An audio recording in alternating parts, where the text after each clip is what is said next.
Hello guys, എല്ലാവർക്കും സുഖമാണെന്ന് വിചാരിക്കുന്നു. അപ്പോൾ ഇന്ന് തൊട്ട് നമ്മുടെ നവരാത്രി ഉത്സവം സ്റ്റാർട്ട് ചെയ്യുകയാണ്. ഇന്ന് നവമിയുടെ ആദ്യ ദിനമായിട്ട് വീട്ടിലെ വിളക്കൊക്കെ കത്തിച്ച് നമ്മൾ നേരെ അമ്പലത്തിലോട്ട് പോവുകയാണ്. അങ്ങനെ അമ്പലത്തിലെത്തി നമ്മൾ തൊഴുതു. ഇത് നമ്മളെ ദേവീൻ്റെ ഫസ്റ്റ് ഡേ ലുക്കാണ് ഈ കാണുന്നത്. കുറേ ആചാരങ്ങളുണ്ട്, അതൊക്കെ ഞാൻ വഴിയെ പറഞ്ഞു തരാം. ഓക്കെ, ഇവിടെ ഈ തമിഴ്നാട്ടിൽ ഇങ്ങനെ ഈ ഒരുക്കുന്നതിനെ ഗോലു ബൊമ്മ എന്നാണ് പറയുന്നത്. ഞാൻ അങ്ങനെ കേട്ടിട്ടുള്ളത്. നമ്മളെ നാട്ടിൽ ഇത് ഉണ്ടോയെന്ന് എനിക്കറിയത്തില്ല, ഞാൻ കണ്ടിട്ടില്ല. ഇവിടെ വന്നിട്ടാണ് ഞാൻ ഇങ്ങനെ കാണുന്നത്. ഇതിലെന്ന് പറഞ്ഞു കഴിഞ്ഞാൽ എല്ലാ ആൾക്കാരും ഉണ്ട്. നമ്മുടെ എന്താ പറയുക, ഈ ഭഗവാന്റെ ആ ഇതുണ്ടല്ലോ, അതിലെല്ലാ ആൾക്കാരും ഇതിലുണ്ട്. കൃഷ്ണൻ, സരസ്വതി, സീതാദേവി, എന്താ പറയുക, മഹാലക്ഷ്മി, സരസ്വതി ദേവി, അങ്ങനെ എല്ലാവരും അടങ്ങുന്ന, ദുർഗാദേവി, അങ്ങനെ എല്ലാവരും അടങ്ങുന്ന ഒരു ഗ്രൂപ്പാണ് ഇത്.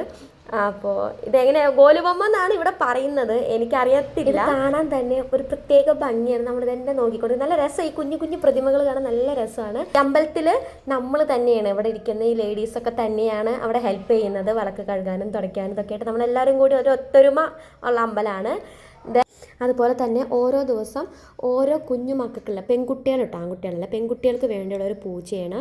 ഓരോ ദിവസം ഈ 9 ദിവസം 9 പെൺകുട്ടികൾക്ക് വേണ്ടി ഒരു പൂജ നടത്തുന്നുണ്ട്. അതേമാതിരി ഇപ്പോൾ ഇന്ന് ഒരു കുട്ടിയാണെന്നുണ്ടെങ്കിൽ നാളെ വേറെ കുട്ടി. അതെന്തിനാന്ന് വെച്ച് കഴിഞ്ഞാൽ അവരുടെ എന്താ പറയുക, വിദ്യാഭ്യാസത്തിനും അതേമാതിരി അവർക്കുള്ള നല്ല കാര്യങ്ങൾക്കുണ്ടല്ലോ, അതിന് വേണ്ടിയിട്ടുള്ള ഒരു പൂജയാണ്. അപ്പോൾ ഇന്ന് ഈ കൊച്ചാണ് ഇവിടെ ഇരിക്കുന്നത്. എൻ്റെ മോളുണ്ട്, അത് വഴിയെ ഞാൻ കാണിക്കുന്നുണ്ട്. ഓക്കെ, ഇതിലല്ല, അത്ര 8ാമത്തെ ദിവസമാണ്ടാണ് എൻ്റെ മോളിരിക്കുന്നത്. അപ്പോൾ 1ാമത്തെ ദിവസത്തെ പ്രത്യേകത എന്താണെന്ന് വെച്ച് കഴിഞ്ഞാൽ, നവരാത്രിയുടെ ആദ്യ ദിവസമാണ്. നമ്മുടെ ദുർഗയുടെ പുത്രി ഭാവമാണ് ഇവിടെ പറയപ്പെടുന്നത്. പിന്നെ പർവ്വതരാജനായ ഹിമവാന്റെയും മേനാദേവിയുടെയും പുത്രിയായ ശ്രീ പാർവതി തന്നെയാണ് നമ്മുടെ ശൈലപുത്രി എന്ന് പറയുന്നത്.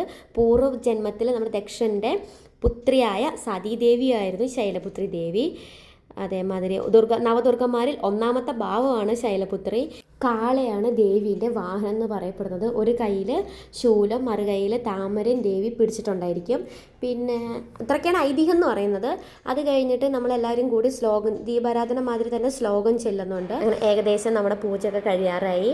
അത് കഴിഞ്ഞ് കഴിഞ്ഞാൽ നമ്മൾ ഫുഡൊക്കെ കഴിച്ച് പിന്നെ ഉള്ളത് നമ്മൾ മുളപ്പാരി, ഇതിനാണ് നമ്മൾ മുളപ്പാരി എന്നറിയാം. അത് നമ്മളെ പയറുണ്ടല്ലോ, പയർ നമ്മളതിലിട്ട് മുളപ്പിക്കും 9 ദിവസം. അത് ഇന്നിട്ട് കഴിഞ്ഞാൽ 9ാമത്തെ ദിവസം അത് മുളച്ച് വരുമല്ലോ. അപ്പോൾ ആ ചെടി എടുത്തിട്ട് നമ്മൾ അമ്പലത്തിലേക്ക് വരണം. എന്തൊക്കെ ഒരു ഐതിഹ്യം ഉണ്ട്, ഞാൻ വഴിയെ പറഞ്ഞുതരാം. എനിക്ക് കൂടുതൽ അറിയില്ല, ഞാൻ അന്വേഷിച്ചിട്ട് ഞാൻ കണ്ടെത്തിയിട്ട് വരാം. ഓക്കെ, അങ്ങനെ ഏകദേശം ഇന്നത്തെ നമ്മളെ പൂജയൊക്കെ കഴിഞ്ഞു. അത് കഴിഞ്ഞ് നമ്മൾ ഓരോ ദിവസം ഓരോ കളർ സാരിയാണ് ധരിക്കുക. ഇന്ന് തുടക്ക ദിവസം ആദ്യത്തെ ദിവസം നമ്മൾ വെള്ള സാരി, അല്ലെങ്കിൽ വെള്ള സാരി അല്ല, വെള്ള ഡ്രസ്സ്. ഓക്കെ, വെള്ള ഡ്രസ്സാണ് ധരിക്കുക. നാളെ പിന്നെ വേറെ, അങ്ങനെയാണ്. പിന്നെ അതേമാതിരി കുമ്മിയടി ഉണ്ട്, എല്ലാ ദിവസവും കുമ്മിയടി ഉണ്ട്. പിന്നെ ലാസ്റ്റത്തെ ഇത് കഴിഞ്ഞ് എൻഡിങ് പൂജയും കഴിഞ്ഞ് നമ്മൾ നേരെ വീട്ടിലേക്ക് വിട്ടു. അപ്പോൾ